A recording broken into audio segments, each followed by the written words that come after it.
Welcome to the program. My name is Jesse Peterson. This is a show that you do not want to miss. And I recommend that you run and tell your neighbors, your friend, your enemy to come in and watch this program. We're going to talk about racism tonight. I think we're talking about that. And its relationship with black men.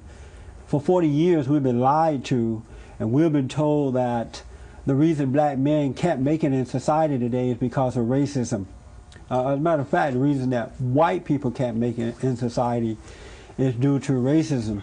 But that is a lie. It is not due to racism. Maxine Waters and Jesse Jackson and Louis Farrakhan and all those people are lying to you, and most of the black preachers. Ask yourself this question. If the white man is holding us back, how is it that Maxine Waters and Jesse Jackson and Louis Farrakhan and Al Sharpton and most of your black preachers, people who are black, how is it that they're able to send their children to the best of schools, they're getting the best of jobs, they're living in fine neighborhood, and they are black too? You know, it doesn't make sense. So we're going to deal with that today. I am the founder and president of a national nonprofit organization called BOND, the Brotherhood Organization of a New Destiny. And our purpose is to rebuild the family by rebuilding the man. I am convinced the reason that blacks are so screwed up is because of no fathers in the home, or if they had fathers in the home, the man is weak, the woman is running the home. And any time the woman is in charge of the home, you're going to have screwed up men, screwed up children, male and female, because it is not in her nature but in the nature of the father to be the head of his family. It doesn't mean that the man is better, it's just the order of life. And when we come back to the order, it does work. Tonight, we are talking to some of the men of BOND. Clint Robertson is the director of our Circuit Brother program. This is Clint right here. And the what's your name? Lavertis. Lavertis Jones. Is that right? Smith. Oh, Oreville Jones is who I'm thinking of. Lavertis Smith is one of our newer members of the organization. So we're going to, talk about how do they see life, about their personal lives, and how they see, what do they think about racism in the country today. All right. So Clint, I appreciate you coming on. No problem. That's pretty cool. Tell us a little bit about your background, where you come from, and how did you end up at BOND? Well, first of all, I'm originally from Alabama. I got into BOND from one of your chapters that you have in Alabama, and to a certain extent, I can understand where people get that frame of mind, that mentality of blaming the white man, stuff like that, because when I was in Alabama, I was going through the same thing. I mean, people told me that, like, always vote Democrat. I didn't even know who to vote for. And my mom and dad just told me, just go down to the polls and just vote all Democrat, all down the road. And I knew something was wrong with it, but I wanted to vote, so I did that. But once I got affiliated with the organization, and, I'm sorry, you thought that the white man was your problem before? No, not at all. When you were in Alabama, did you think that the white man was holding you back? Yes, I think I did. And why did you think that? What were you doing that made you believe that the white man was trying to stop you? Well, I don't know if it was necessarily what I was doing. It was just from what I was just listening to other people. And most people, I guess, I want to say, well, I can just speak for Alabama, that I'm affiliated with. They have that same feeling, that it is the white man holding you back. Really? That's our problems. One of our problems why we can't make it in life. Do you believe that the white people are holding blacks back? Me personally? Yes, you personally. Yeah. You do? Yeah. You think that the whites are holding you back? Yeah. And why do you think that? Because for the simple fact, when we go out there into society and try to do something, try to make our life better and everything for us, like try to get a job, they look at us as like we the gangbangers, or we murderers, or we out there trying to do something wrong, And are there a lot of black males who are gangbangers? From where I come from, it is. So they're not looking at you wrong then. How is that? If they are game bangers, and so if the white man is thinking that this is a game banger, it's not a untrue reality. No, see, what I'm saying is that, see, personally, it's like people that come from like the ghetto, they come from the ghetto, and then they like try to get out the ghetto to go to high school, finish high school, try to go to college, and make something out of themselves. Right. So, I'm sorry, tell me again how they hold you back. How do white people hold you back? You personally. Me, from what I think, is that because people look at it, they judge you. You know how they say that saying says, don't judge a book by its color? Yes. They judge you by your color, not what's inside you. Oh, I see. And so, have you ever been judged by your color? Yes, I have. And when did it happen? One day, when I was at school, I was going to North Hollywood High, and a group of white kids, they was out there, you know. And I wanted to play basketball with them. I wanted to play basketball, but then they was like, you know, they like stopped playing basketball and they just left. And why did they do that? Because they seen me as a black person, you know. They thought I was trying to start something with them or something. I just wanted to play basketball with them. Right. And did you say that to them? No, I asked them, I said, if I can play basketball. They looked at me and they just like stopped playing basketball, threw the basketball down and walked on. Really? And okay, so that's why you think that whites are trying to hold you back? Yeah. And have you ever treated that way by blacks? No. They let you play ball every time? Yeah. Oh, I see.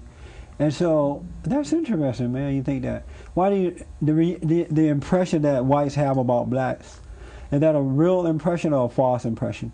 A true impression or false? I say some is true and some is false. Really? And how do you determine who is true with and who is not? Because I done ran into some white folks to where that they was cool and everything, but then I done also ran into some other white folks to where they just like, you know, wasn't so cool. Yeah. That's interesting. Have you ever had a racist problem with white people? Not that I can recall. I mean, I don't know. I mean, of course there are some racist white people in the world, just like there's some racist black people in the world.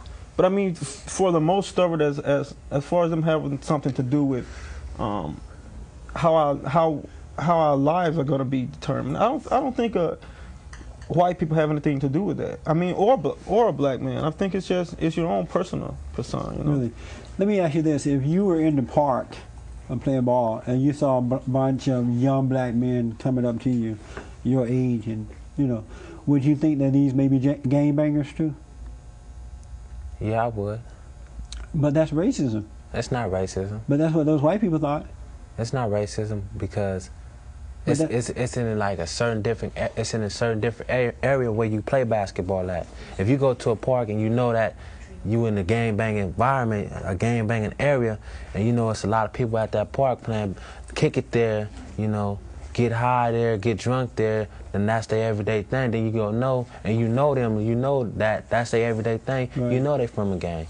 But if you're a gang banger and you live in South Central, and you happen to go to school in Hollywood, are you still a gang banger in Hollywood too, or you're not? Yeah. But it all depends on how you carry yourself. So you could be a gang banger in Hollywood, carry yourself in a different way? Yes, you can. But you're still a gang banger? Yes, you can. And so when these white people see you, they're going to get the impression that this is still a gang banger, right? Yeah. And so would that be racism? Yeah. What?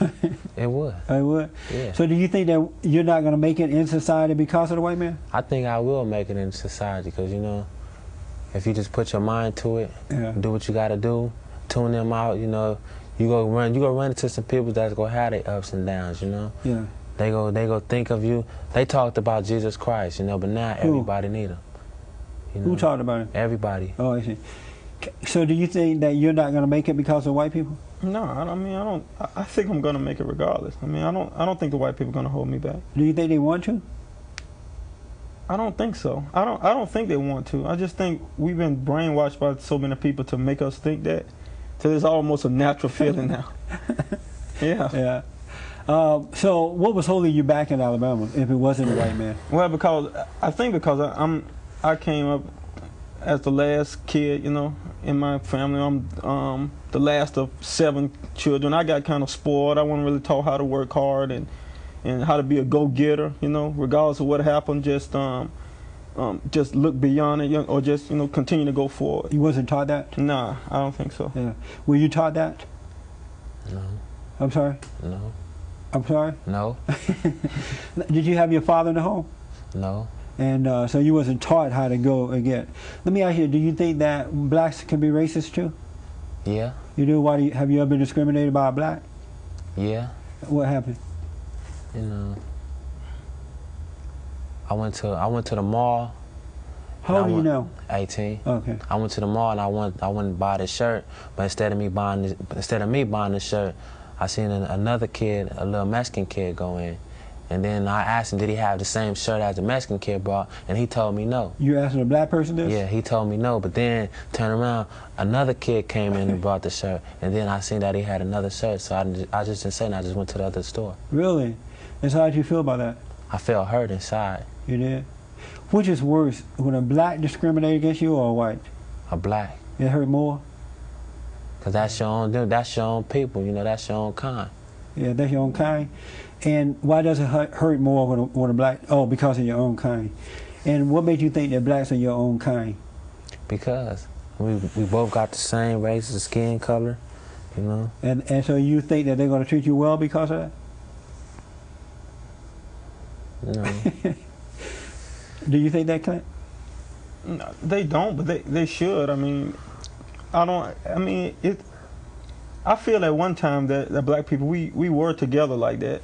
Seemed like, I mean, we weren't always blaming people and, I mean, shooting and killing each other and stuff like that. I don't think it was always like, I know it's not that bad in Alabama, I don't think. No, it's not. Yeah, I think that, and you can correct me if you want to, I think that whites have nothing to do with the destruction of black people.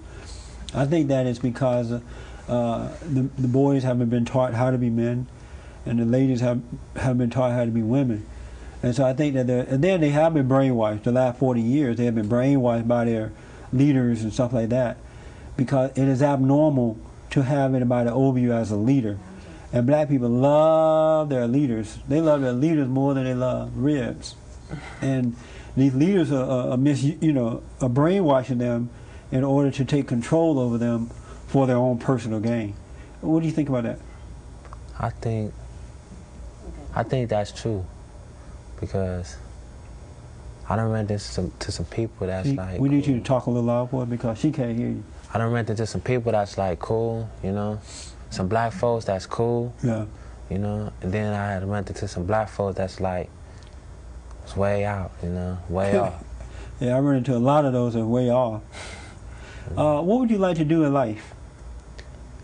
Really, I want to change, you know. I want to go back to school, finish high school, you know, go to college, be something in life. And what have life been for you in the last 18 years? What has it been like for you? Stressful. Stressful? Stressful. Meaning what? Like I've been through drive-bys.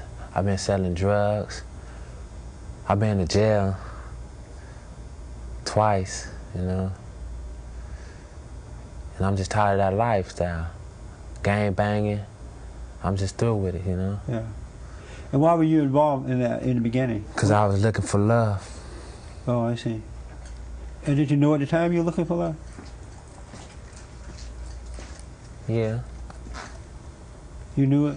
Yeah. And did you find love in that? In some way I did. In some way I did.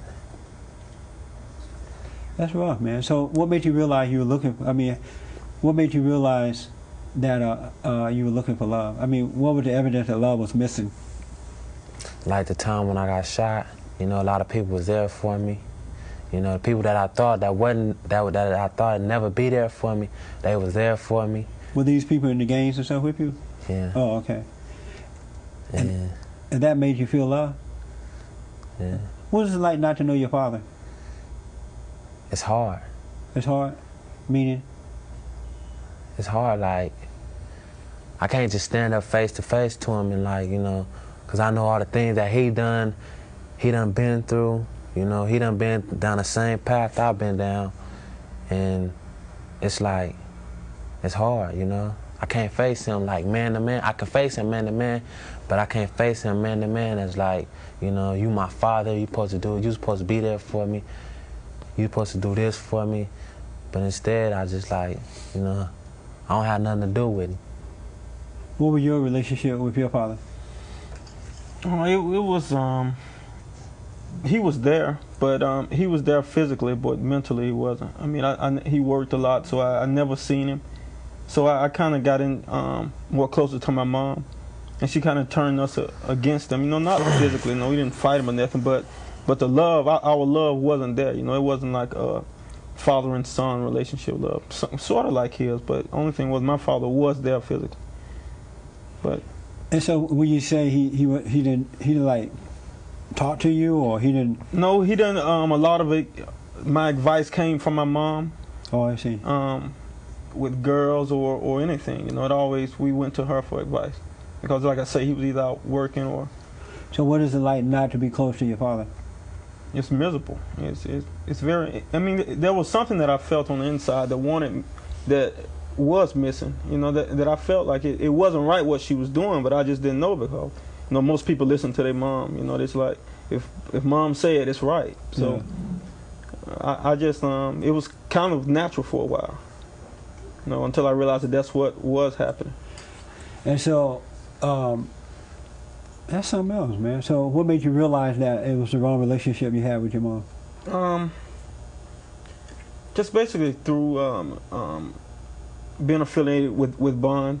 Oh, it's one of the reasons. I mean, because I didn't have a clue, you know, to tell you the truth. I mean, that's the only reason I come here, because I didn't really have a clue of what was missing. You know, I just knew it was something in my life wasn't going right, but I didn't know that was my father. What does it feel like, so for people that don't recognize the missing, when you say something was missing, what is that feeling? How do you know when something's missing?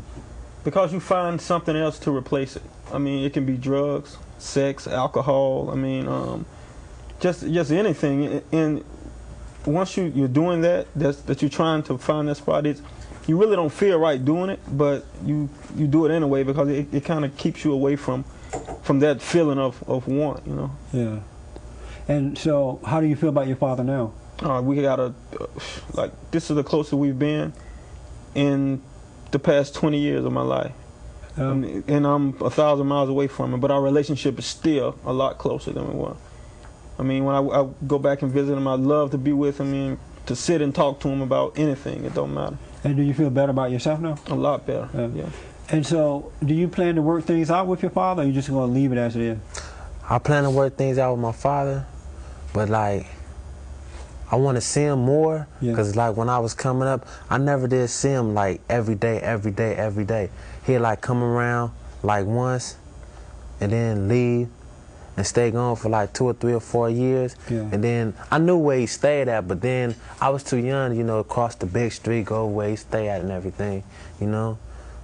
So he'd come over and then leave. But it was one part of a time where he had got married, you know, and then he had his wife. He used to come pick me up a lot, but then things didn't work out with his wife, so he got a divorce and everything. His wife went on, left him, and then now he just out there, you know. Yeah. And so do you feel like a void in your life, like an emptiness? Like you don't really know exactly what to do with yourself, and that kind of a feeling? I didn't feel like that. I felt like when he wasn't there, I feel like I didn't have the man that teach me the things that I need to know. Yeah. I felt like I was the man that I knew how to get my own stuff. I knew how to start my own life, you know, at an early age. I was out there selling drugs and stuff, doing that, you know. When you see other black men being so weak and wearing earrings and having sex before time, what goes through your mind?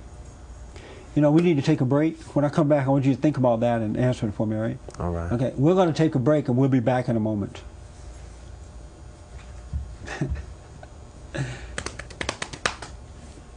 Oreville, how you doing?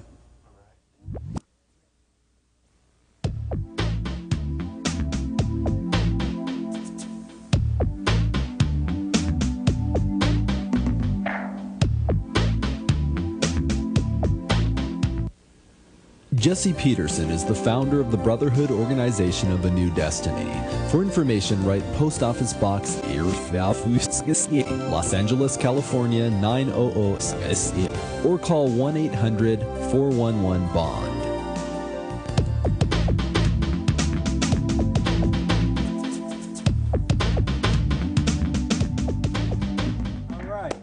Welcome back. We're talking about the destruction of the black male, the black family, the black community. Again, I am the founder and president of Bond, and our purpose is to rebuild the family by rebuilding the man.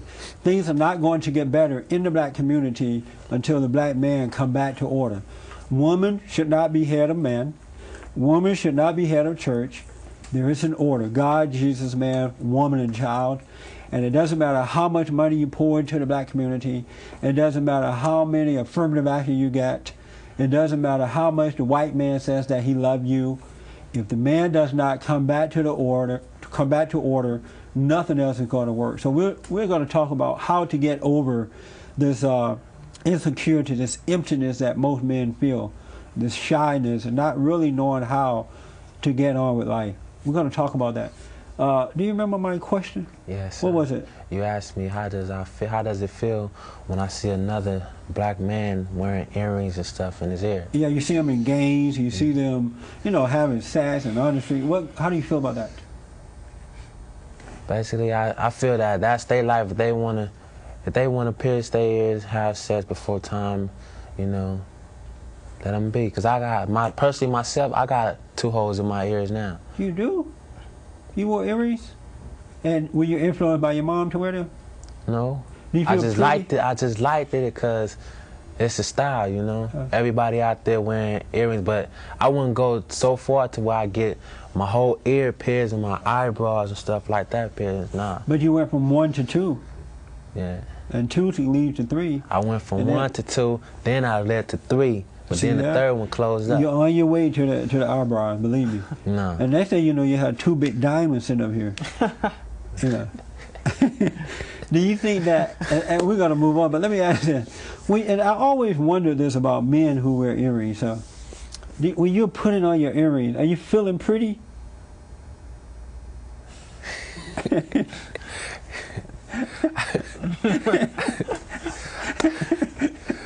I wouldn't say I felt pretty. I wouldn't say I felt pretty. I say it's just, I felt cool, And what does a cool feeling feel like? I look good. I wouldn't say I felt pretty. I say I look good. Really? Well, that's what a female be thinking when she's putting them on. No, a female. She's like, I look good. She thinks she look beautiful. Oh. When she wear earrings. But the feeling is the same. She just used a different word. No, because it's 2 different ways how men's and women's feel, Yeah. Again, about earrings. A woman wears earrings because she wants to attract a man. That's why men's wear earrings, because they want to attract women. But no, a woman want to look pretty, and earrings make her look soft and beautiful. You know how when men wear earrings, they look a little softer than they do without the earring? They look more tough without it.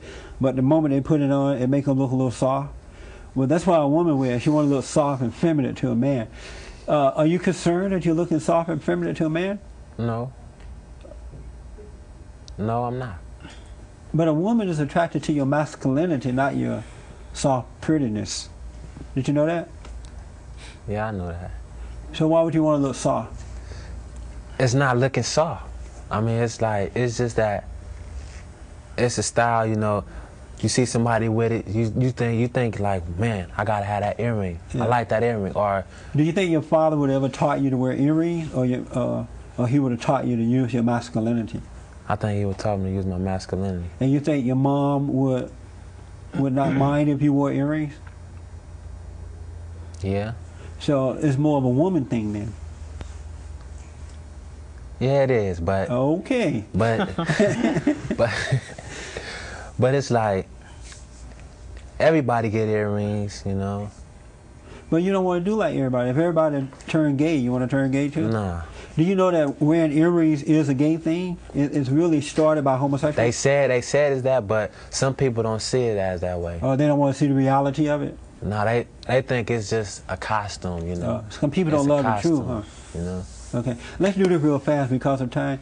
Clint, how do people overcome this emptiness, empty feeling, and begin to get on with life and discover who they are in life and learn to deal with challenges? I believe it's just as simple as want to change. Just want to do it and want to find a way in order to do it and start looking for it. Start looking for it? Yeah.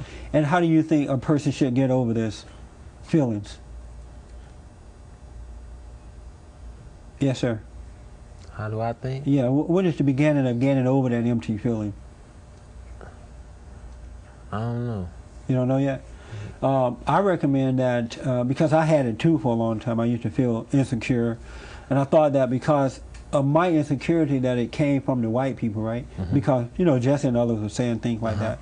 But what I realized is that that resentment that I had for my father not being there, and then my mother for being so bossy and controlling, caused me to resent them. And whenever you resent somebody, you become like what you hate. And so when I realized that, I had to first examine myself to understand that, so I forgave them. And when I forgave them, my life began to change. And that's because you get rid of that emptiness and you can get on with life. All right? We're out of time already? That is amazing. If you want more information about the organization, you can call us at 1-800-411-2663. But if you want to get over, you got to forgive. And when you forgive, God will forgive you, and you can get on with life. Have a good day, and see you next week. That went by fast, huh? I told you to go by real fast.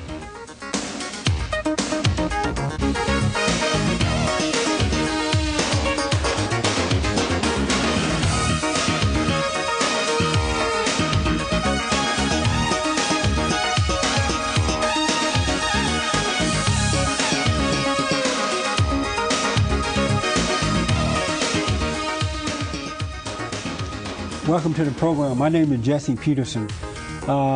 Tonight we're talking about, I guess, about racism, but we're going to show you how to overcome it, and also show you how to disbelieve the lie that racism is holding blacks back. It is absolutely not true.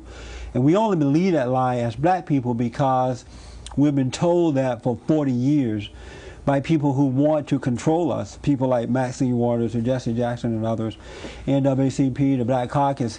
They want to control us, so for 40 years they've been telling us that we cannot make it because of racism. And I have to tell you, when I think of racism, there is no, I mean, you have not experienced racism until you become a black person who want to do the right thing. Let's say you decide that you love America. You know, most blacks, they are immoral and hate America. But let's decide that you want to love America. You're an American, you love America. Also, let's decide you want to do the right thing. You want to treat your wife fairly. You want to get along with people. It doesn't matter what color they are. You're not into hating people. Black people will discriminate against you worse than the KKK. You have not experienced racism until you decide to do the right thing. We're going to talk about how to deal with that. I am the founder and director of a national nonprofit organization called BOND, the Brotherhood Organization of a New Destiny. And our purpose is to rebuild the family by rebuilding the man.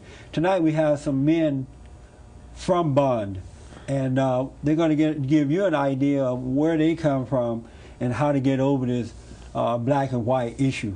My first guest today is Oreville Simpson and Clint Robertson. Oreville, thank you for coming. All right. Oreville, what is your impression of America? White Americans. My impression is it's a nice place and nice people to some, you know. And do you think that they want to hold you back in life? You know, some of them I say that. Some of them do? Yeah, just some. Yeah. You know. And how do you know that some do? Because they got some out there that just straight prejudice, don't care. And now some of them out there just there to help, like teachers, you know. That's how they hold you back in a way. And so, have you been held back by whites? Some whites? Sometimes, not really, not all the time, no. But you have experienced racism or being held back by some white people? Yes. Give me an example. Lots of time by the police. By the police? Yes. No? So you think the police want to hold you back? Yeah. Yeah, see a black man in a white neighborhood, they're going to put an eye on him, call police. No, say a lie on him. He did something wrong. That's when they're going to take you and say they had eyewitness and held you, you know, and stuff like that. That happened to you? Uh-huh. Why do you, so you think the reason they do that because they want to hold you back? You're black and they're white and they want to hold you back. You know. How about you, Clint? I was just thinking of an incident. You know, I'm originally out here from Alabama. I only been here 2 years. And I was here for maybe 1 year. And I ran into an incident where I got picked up by the police for, say I robbed a pizza parlor because I looked like another guy. And I know, I mean, I never robbed anything in my life. But as I was, and I had to go to jail. You know, that's my first time I ever been in jail in my life. And in California, I was terrified. But I was in there, and I had the thought to realize, man, these white people just don't care about us. We're just dogs in here. But, you know, I began to realize that one of my black so-called brothers, you know, a black man had set me up and put me in this situation. You know, if he wasn't a gang member and looked like me, and, you know, I wouldn't be suffering for him right now. You know. Oreville, do you think blacks want to hold you back? Not really, no. There are no blacks that want to hold you back? Maybe there is some. But you know. Yeah. But you never experienced it? Not really, no. Not really? No. Let me ask you this about, do you think blacks want to hold you back? Me? Yes. No, I don't think so. Really? I mean, they might want to hold me back a little bit more than white people. I think. I don't even think white people think about it as much as black people do. You know? Yeah. I think the jealousy and the hatred that they have towards each other, you know, I think it's a little bit more on our side. Yes. Oreville, is it true that, for the most part, not all, however, for the most part, blacks are into, especially young blacks, into committing crimes and robbing and going into the white neighborhood and causing trouble and things like that? Do you think blacks are into doing that? Not right now. You know, back in the day it was. What day? You know, back yesterday? You know, like in the 80s and the early 90s. So today you don't think that blacks are into doing that? No, it's all about something new, you know. You know, most people say get the money and whatever and just start off new. It's not about that no more. Like them gangbang, that's played out. Really? I had a ex-gangbanger who told me that is true, that they are into doing that. Yeah. Today they're into doing that. Is he lying? Into doing what? Robbing white folks and going into the neighborhood, stirring up trouble? No, it's not really like that. It's not like that? It's just some thinking they this and this. Some blacks doing that? Just some. Just some blacks are doing that? Yeah. Just some blacks are doing that. Do you think they're into that? Me personally, I think we're into it. I don't think it's as bad as it used to be because of, I mean, the jail time and stuff. I got so much. It's strict now, real strict, you know. So I don't think it's as bad. Personally. Really? Nah. Where you guys been? I don't think it's as bad as it used to be. No. Oreville, what is your impression of yourself? You know, nice person, charming and stuff. Charming? Funny in most ways. You know? So you think that you're a nice, charming person? Uh-huh. And what good is that going to do you in life? It can do lots of good, you know, just carry it on into most people and see what it's all about. You know, just take it and have a job and meet people in the way and just go on through life with that. And so what made you so charming and nice? And the thing I do, this thing I stay out of. And the people I grew around with and just meeting new people and seeing what it's all about. What type of person are you, Clint? I think I'm a type of person. I'm a hard worker. I pretty much try to do the right thing. I mean, I try to stand up for my own self. I mean, I don't blame anybody for my mistakes. Oreville, what was your relationship with your mom? What is your relationship with her? You know, it's sometimes on and off. Meaning what? sometimes I can get on her bad side and she don't agree with it. And sometimes we have pretty nice times. And how do you get on the bad side? They're doing things that she don't agree with, like. And give me an example of what you mean. Like I'll take the car without permission. You know, I just do stuff she don't agree with, and just stuff. And how about your dad? What was your relationship with him? Were you raised by your father? No, not really, no. And what was your relationship with him? Did you ever see him or talk to him any time, or did you have a relationship with your dad? Not really, not that I can remember. You know. How you feel about that? It don't bother me in no way. No. It doesn't? No. And are you more like your mother or your father? I'm more like neither one. I'm sorry? Neither one. And who are you? Who are you like? I like myself. And how do you get to be like yourself without their influence? Because I see the stuff they do, and I know that's not the way to do it. Like what?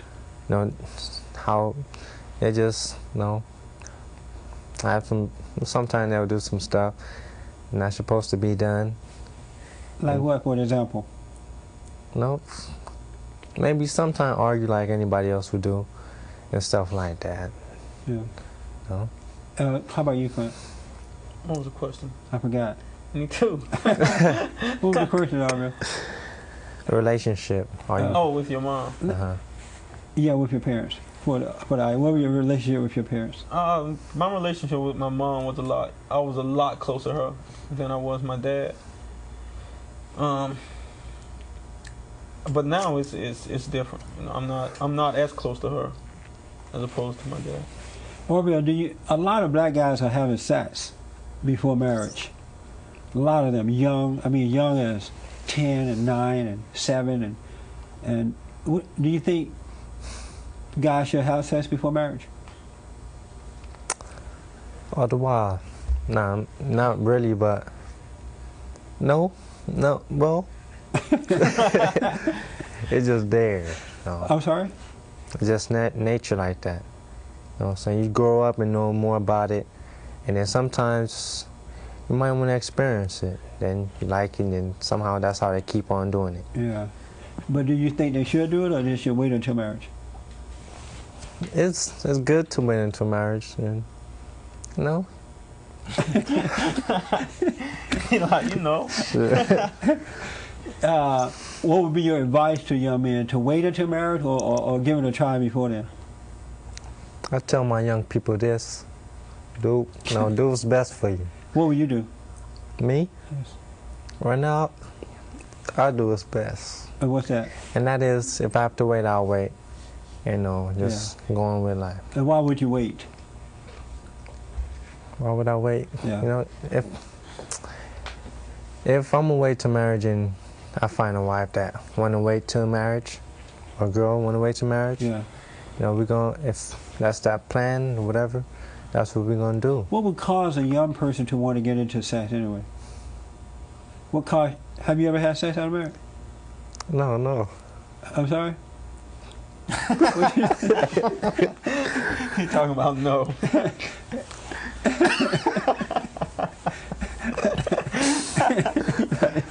Like you went into it like a dream. No. Clint, do you think that do you think they should wait until marriage? Yeah, definitely. Did you wait? No. Why not? I don't know. I guess like he said, you know, you had a peer pressure. I mean, everybody's saying that you need to do it, and you're not a man unless you do it. And so I mean, when you're young and like you said, you don't really care too much. I mean, you experience it just for the thrill of it. And why should they wait until marriage? What happens what's wrong with having sex before marriage? Because it kind of draws you too into the woman at the time. You be too subject to her. You know, you can't see your own life clearly as a man because you're always taking her for God. You know, you're praising her too much. Oh yeah. Did that happen to you, Oreville? No, not really. No. No, you don't, like, once you did it, you didn't find yourself wanting to do it more? It's not just doing it and wanting to do it more. It's just how the people around you, just like peer pressure. If no, you don't, or you don't want to, if a girl like you and just want to, refuse, oh, you this and you that, and all that stuff. Not if, that's just like saying no to drugs. You don't have to if you don't want to. Right. It's the same thing, but it's different. Just know what you're doing. Let me ask you this. I noticed that a lot of black men cannot stand up to a black woman or to his woman. She seemed to dominate his life, put fear into him, control him. Do you notice that happen a lot? Sometimes, yeah. And what causes that? It just causes when, you just hit that switch of a female, and that's when she turn on you. You hit the female switch? That's what it's like. And she turns on. So why so many men cower down to that? They just don't care, you know what I'm saying? No. I thought he told me to shut up. No. I realized though that most women, I found out just in in the last 2 or 3 years, that most women, they want men to be in control, to not have sex with them. It blows their mind for a man to tell them, I love you. We're gonna wait and do the right thing. I learned that they respect that more than just having sex with them when they get mad or just. I noticed that the reason a lot of guys start having sex before time is because they are told by other guys, if you don't have sex, something's wrong with you. Right. You're a man, you got to do it. When it's really the opposite of that. When you don't have sex, that's when you're displaying manhood. You show respect to the woman by waiting until marriage before you do it. You still date her, have fun, but you don't have sex with her, and she does respect that. But whenever you do have sex, you become subject to that woman. And that's all you think about is sex. You go to work, you can't wait till you get off work to do it. That's all you're thinking about, because now you're, as you were saying earlier, you're subject to that. It's like drugs, once you do drugs, that's all you think about. You can't wait to get off work to hit a joint or something like that. You notice that, Oreville? Yeah, I notice lots of times. Yeah. What do you want out of life? What I want, I just want to be happy till, it's time. Time and what? It's just time for me to leave this earth. Oh, I see. And what would make you happy? Just having the things I can do right now and better on and stuff. As far as a career, what type of career would you like to do? I like to do computer, maybe drafting or make a little music and stuff like that. Let me ask you this, and then I'll ask you. Because you didn't have a father, while growing up to show you how to get these things going, is it a little more difficult at 18 to get it going? Are you trying to figure it out for yourself what to do? No, I already know what to do. You do? Yes. And how did you grow up? Did you grow up knowing what to do? I grew up knowing what to do. And how's that? Because I have cousins and uncles and grandfathers and people I be with. Yeah. And then they show me what to do. Yeah. How about you, Clint? Did you grow up knowing what to do? No. What did you want to do in life? No way. I mean, I didn't really know what I wanted to do until, like I said, until I came out here. I mean, because I was catered to pretty much. Yeah. Being the last child, you don't have to do as much. You got everybody to do it for you, or if you make mistakes, you have someone to cover it up. So I pretty much really didn't know how to go about it. I noticed that I didn't really know what I wanted to do in life until I was 30-something. I tried a whole bunch of different jobs. I was, every time someone would say, get this job, it pays a lot of money, I would go for that, thinking that that's going to make me happy. And I didn't know what to do in life, but I didn't know how to find my purpose in life, and do. I believe that a person should do what they were created to do in life. And when you do it, you would do it free, because it comes so easy for you. And I didn't know how to find that kind of purpose. And I realized the reason I didn't know it because my father had not shown me how to do it. And so when I became 18, I'm now out in the world trying to figure out how to do things. And most people, when you ask them, they mislead you, they misguide you, give you the wrong kind of information. So you find yourself trying to figure it out for a long time. What do you want to do in life? What do you want out of life, from life? No more than just being a hopeful, successful man. I just want to be hopeful. Like I said, I just want to do the right thing, have a family, and be able to support them. Send them to college or whatever. Yeah. What is your purpose in life, Oreville? Purpose is just to know, just move on, just guess what's best and know what's right. And stuff like that. Why is that funny? Oh no, he It looks like he's trying to be tough, huh? Yeah. What is your purpose in life?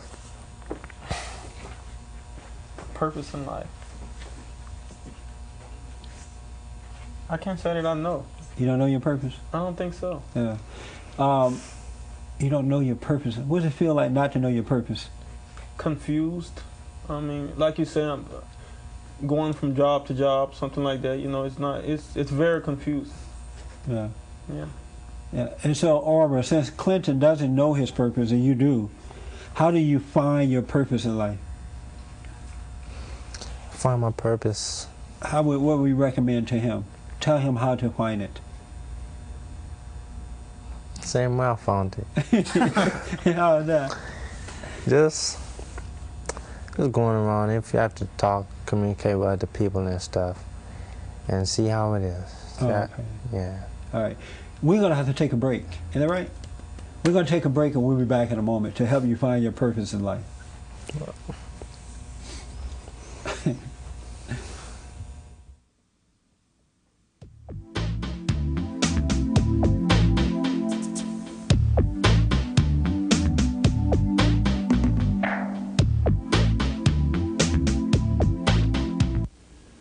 Jesse Peterson is the founder of the Brotherhood Organization of a New Destiny. For information, write Post Office Box Los Angeles, California 900, or call 1-800-411-BOND.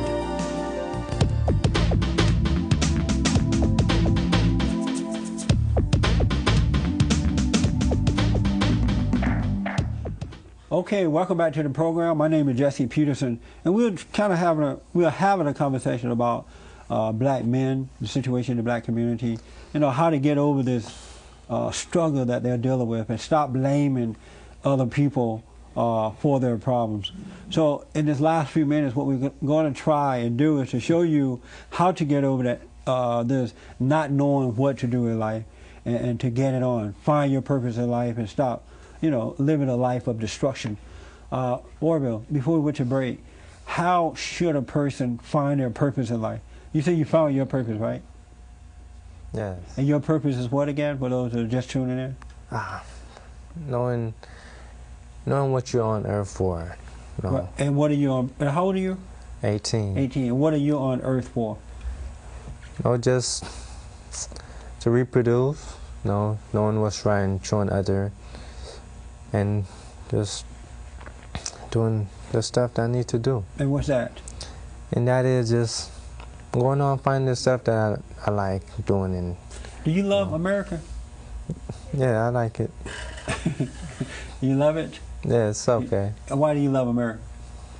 I got a lot of opportunities and lots of people in different races. And so when you hear other black Americans complaining about America and whipping and whining and begging, what do you think about that? I don't really hear stuff like that. Oh, you don't? No, not really. Do you live? How long you been here? I've been here for like maybe 17, 16 years. Really? Yeah. And you ever heard them whipping and whining and begging? Not really. Have you heard of affirmative action? I heard of it, yeah. And you know that blacks want that? Mm-hmm. You think that's whipping and whining and begging to be asking for stuff like that? In some ways. And do you think they should do that?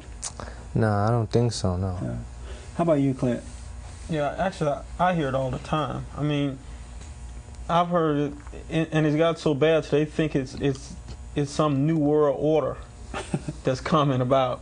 And we got to have our guns and stuff ready, you know, because the white man is coming over to take over the world or something. Yeah.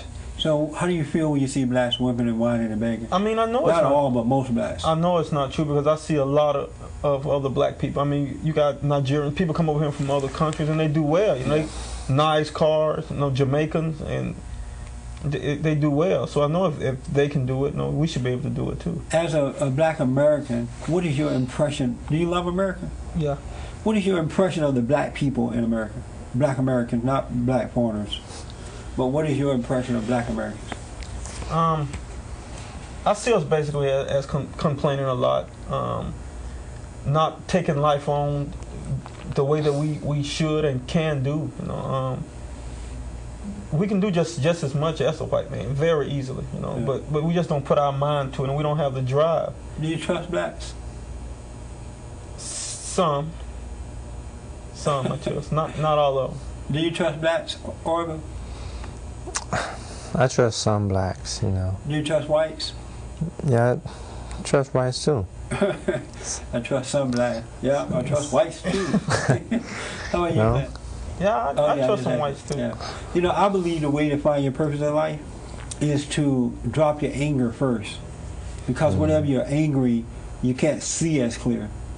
And I believe that we always have opportunities before us, but because we're angry, we don't see it. I believe that it is a mistake to associate yourself as being black or white or whatever. I think that we're all people, and I think that the people we should get along with are the people that serve the same God we serve, you know, or the same character. You know, I'm a man that believes in hard work, self-reliance. I believe in God. I believe in America. And so the people that I identify myself with are people who believe in those same values, whether black or white or Mexican or whatever. But I notice that with a lot of blacks, they got this notion that because you're black, you're all the same, we're all one, and it doesn't matter how screwed up we are, we should all agree. You get that impression? Orville? Yeah, sometimes. Do you think that's right to do that? No, just like stereotyping is, Yeah, that's not too good. yeah. And how about you, Clint? Yeah, I get it too. I've been called nigger, Uncle Tom, sellout, banned from radio shows because I don't think we are all the same. We're not all the same. Just because we're black, it doesn't make us all brothers and sisters. I believe a lot of it had to do with our leaders too. You know, because it seemed like when Martin Luther King was here, we didn't have this as much of a problem. No, we didn't. You know, it's like people were together. You know, we was standing together, but we don't have that togetherness no more. And if it is, it's our leaders. They're not teaching us a pure togetherness. It's like blue-eyed devils, and we can't do nothing unless a white man can, we get them out the way. Or I mean, that's no way we can prosper like that. It's not, and it's not their job to do that either. To make you become an individual, to cause you to become responsible, and that's why God said you should have no other God before you. And what black people have done is allowed these people to become their God. You know, they tell you how to think, they tell you how to act, they tell you who to love, they tell you who not to love. And so when you turn your life over to them like that, they're going to mislead you and misguide you. That's why you got to get hold of your own life. A father is supposed to show you how to do that. You know, how to be free, a free thinker, and do what is right.